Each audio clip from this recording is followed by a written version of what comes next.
Procrastination is your enemy. Procrastination is my enemy. Procrastination is not only the thief of time, it's the thief of money, it's the thief of life, it's the thief of success, it's the thief of happiness, it's the thief of self-esteem and high achievement. Procrastination is something that you need to go to work to strategically, step by step, eliminate as a part of your life. And in this session, I'm going to tell you how to do it. The wonderful thing about procrastination, if there's anything good, is that when you eliminate procrastination, you have the key to success. Let's start off with that point. Number one, the elimination of procrastination is the key to success. In fact, you cannot imagine a successful person who's a procrastinator, and you cannot imagine a person who gets things done immediately who is unsuccessful in any way. So, number two is, in order to overcome procrastination, you need good organization. You need good organization. You need to take the time to think and plan. You need to take the time to think, what is it you're trying to do? How are you trying to do it? What are the most important things that you've been hired to accomplish? What are your key result areas? What are your most important priorities? And so on. So what we've been talking about up to now is giving you all the tools necessary, including eliminating the time wasters and especially eliminating this one. So now you're well organized. You've got your goals. You've got your plans. It's time to go. What are the obstacles to eliminating procrastination? Well, here's one of the primary ones. We talked about it very early, and it's the difference between the urgent and the important. We said before that the urgent is seldom important and the important is seldom urgent. But what happens is that the important things, the ones that are not urgent, are the ones that can contribute the most to our lives. They're also the biggest tasks, and they're the ones that have the greatest negative consequences if we don't complete them on time. What is important eventually becomes urgent. So what do? We don't allow ourselves enough time. We hurry and try to get a lot of things done in a short period of time. We don't do them as well as we could, and our critical, biggest opportunities for high performance are kicked out from under us. The natural tendency to delay on our important but not urgent tasks builds the habit of procrastination, and pretty soon, if we're not careful, we start to procrastinate on everything. Well, the fourth key to overcoming procrastination is to use procrastination in this way. Use what we call creative procrastination.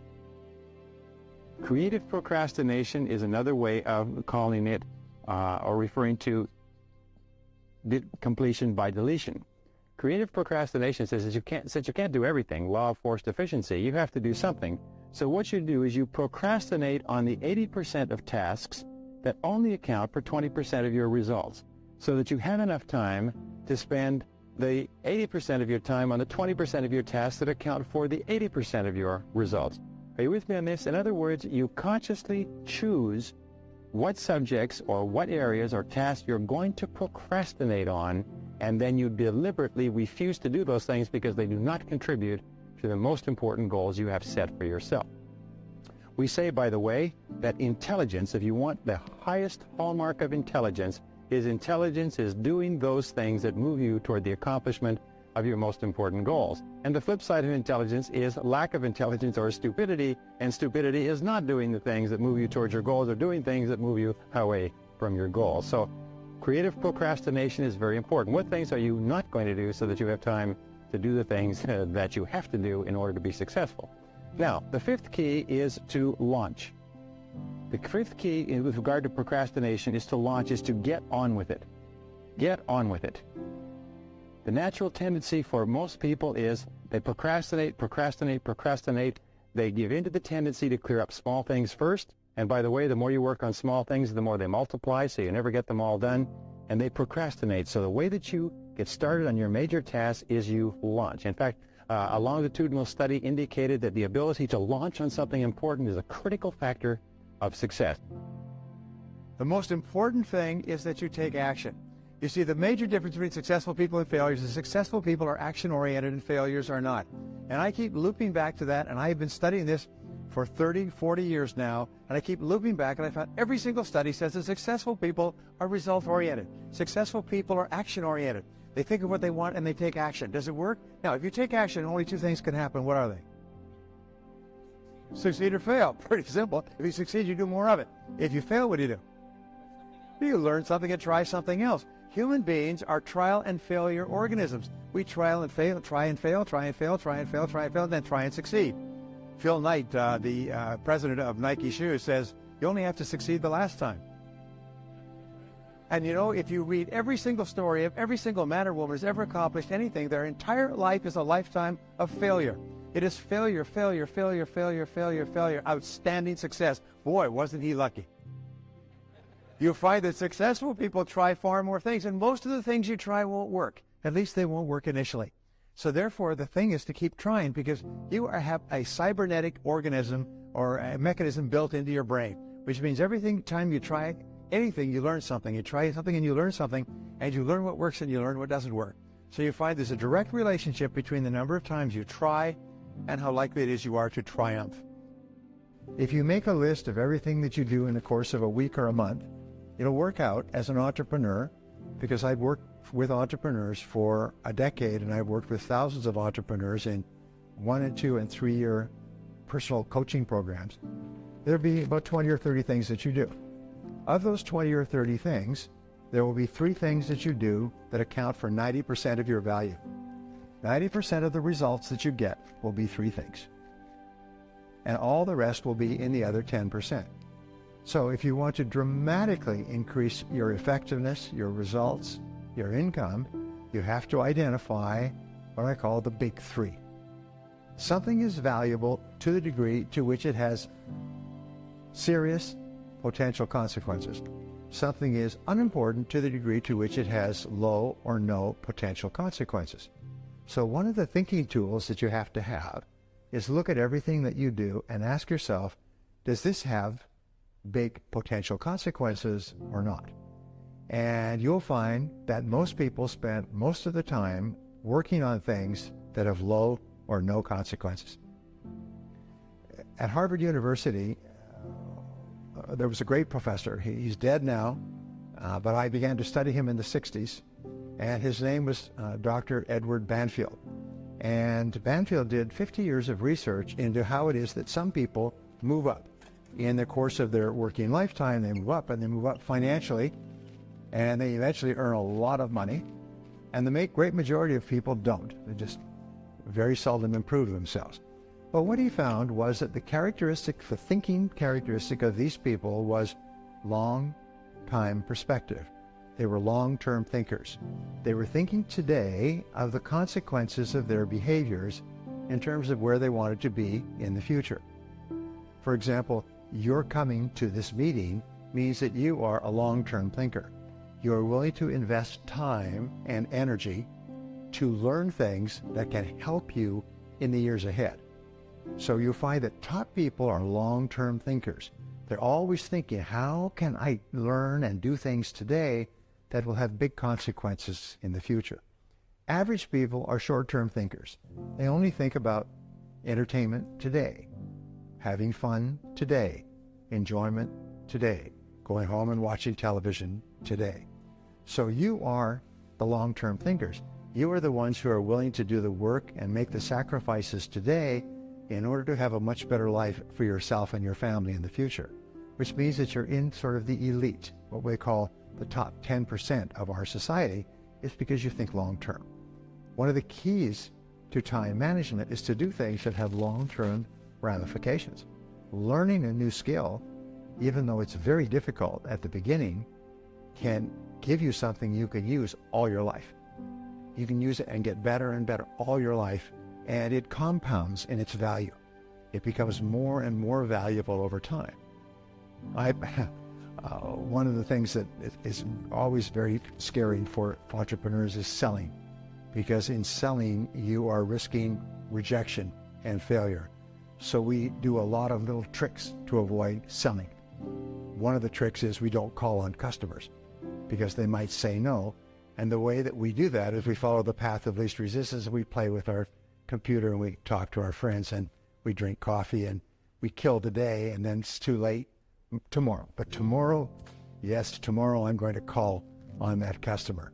And then tomorrow comes and we check our email in the morning and talk to our friends and have some more coffee, and then we do a lot of little, what I call busy work, like bees, little busy work that has no value. It has no consequences. Calling on one customer and making one sale that can open a door for you has enormous consequences. In the course of my lifetime, I have made maybe 2 or 3 contacts that led to sales, that led to business that went on for 20 years and that were worth a lot of money. But it was making the first contact. Perhaps the most important quality that you can develop for success and happiness in life is the quality of courage. Winston Churchill once said, "Courage is rightly considered the foremost of the virtues, for upon it all others depend." There are several forms of courage that you can develop with practice. These different forms of courage will help you to achieve the great success that is possible for you, and they're all learnable with practice. In other words, you can actually become an absolutely unafraid person by practicing courage whenever the situation requires it.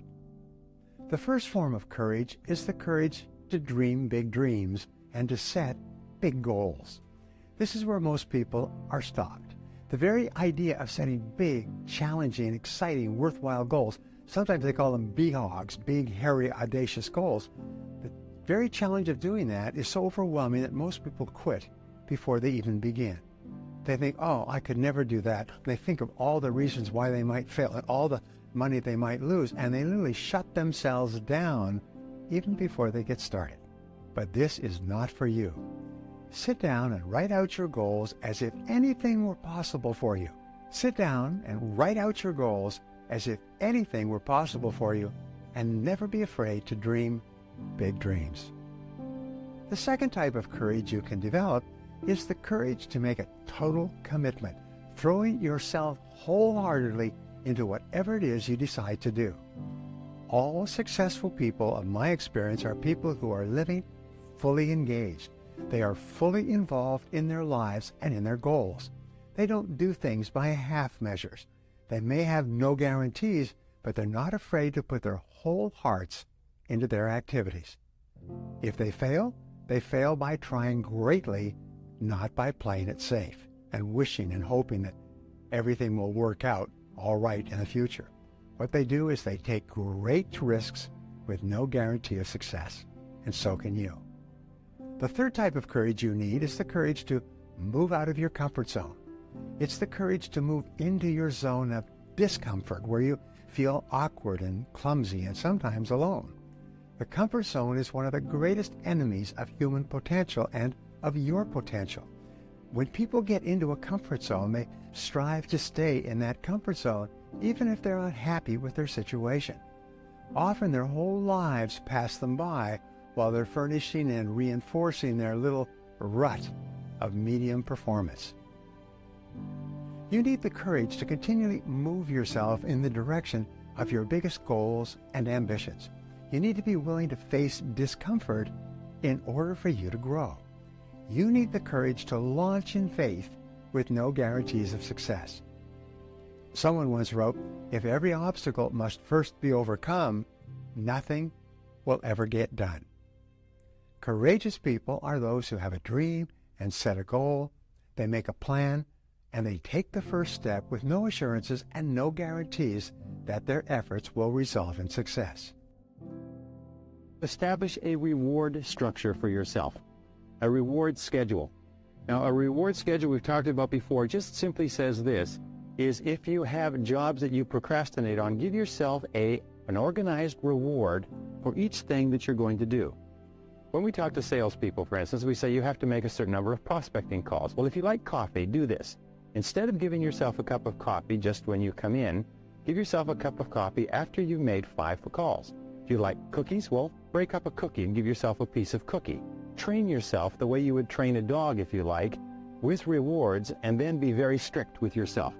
This is where you see what you're made of. It's one thing to say I'm going to give myself a reward only after I have done it, but then can you stick to it? Because if you can stick to it, not only is it a mark of character, but it will help snap this habit of procrastination.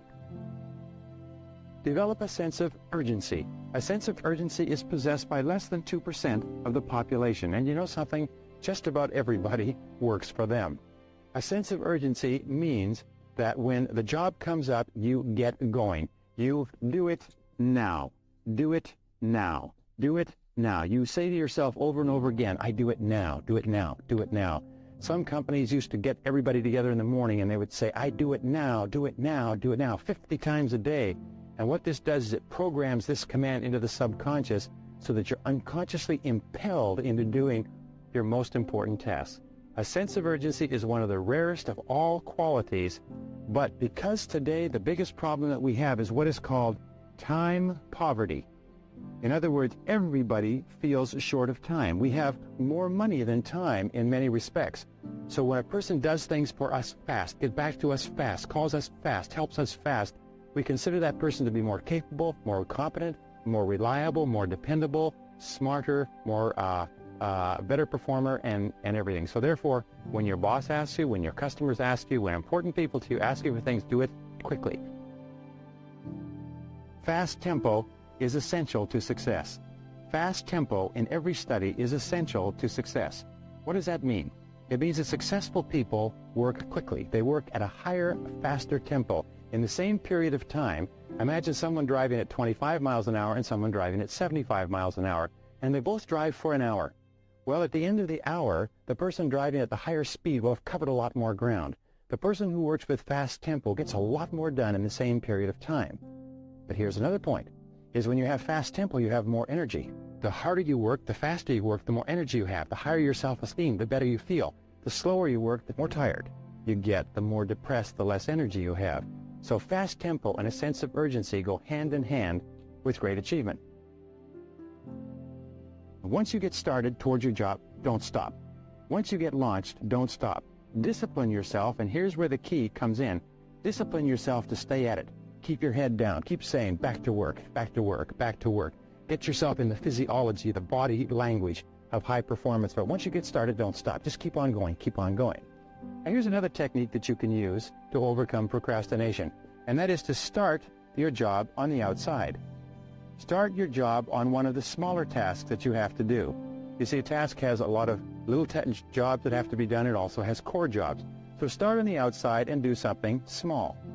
Another thing that you can do, if you have the right temperament, is start on the inside and start with the core task. Start with the most important part of the job that has to be done and do that. Either one of these will often get you going. Start with the worst. Start with the worst possible thing that you have to do every day. There's a little joke that says that if you get up in the morning and you eat a frog first thing in the morning, what will happen is that you'll overcome procrastination because you'll know that the worst thing that could possibly happen to you has happened to you already. You've eaten a live frog. What this means is when you get up in the morning and you start off with the most unpleasant task. They've done several studies with regard to exercise, by the way, and they find that people who exercise first thing in the morning are several times more likely to continue exercising than people who wait until later in the day, because later in the day there's always a reason to procrastinate. So therefore, start off your morning, start off your workday by doing the most unpleasant but often the most important thing. Many people are motivated to do things as a result of fear. So therefore, ask yourself, what are the negative consequences of not doing this job and getting this job done on time? What are the negative consequences? When you think very clearly about what might likely happen to you if you don't do the job well, often it will motivate you toward doing the job. Designate a particular time to work. Say, look, I am going to work for 15 minutes on this task from 8 a.m. to 8:15. And just give yourself a specific time. Now, you may give yourself 30 minutes or 90 minutes, but instead of worrying about getting the whole job done, just designate a specific time and say, after this, I'll go on to something else. Often, this will break the back of the procrastination and will launch you into it. Pick one area where procrastination is hurting you. Now, this is important. One of the major reasons why people fail in developing new habits is when they start with a habit, they're usually highly motivated, but then the hard work begins and their motivation drops and they quit. What you need to do is, instead of trying to start a whole lot of things, do just one thing. Pick one area where procrastination is hurting you, it's holding back your career, and make the decision that you're going to defeat procrastination in that area. Just like a military principle, select your enemy, procrastination, select the area or your choice of terrain and go to work to hammer procrastination in this particular area. The wonderful thing is this, is that overcoming procrastination in one area has a halo effect and enables you to begin overcoming procrastination in other areas. Whereas if you try to beat procrastination in your whole life, what will happen is you'll hit this dip. It's called the motivation dip. You'll hit this dip, and what will happen is you won't overcome procrastination anywhere. So start off by picking one area where it's hurting you the most and go to work. If it takes a day, a week, a month, affirm, visualize, plan, organize, use all of these ideas, but kill procrastination where it seems to be holding you back.